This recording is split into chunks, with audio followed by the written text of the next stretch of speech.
श्री साईनाथ गुरु चरण कमल दावा आधी व्याधी भवतापवारुणी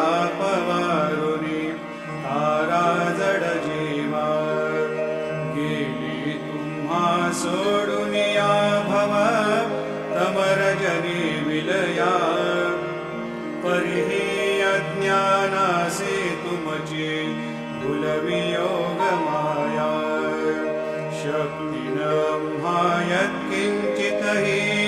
तिजला साराया तुम्हीच ती ते सारुनी दावा मुख जनताराया हो साईनाथ महाराज भवती विरनाश करवी अज्ञानी आम्ही किती तव साई अमृत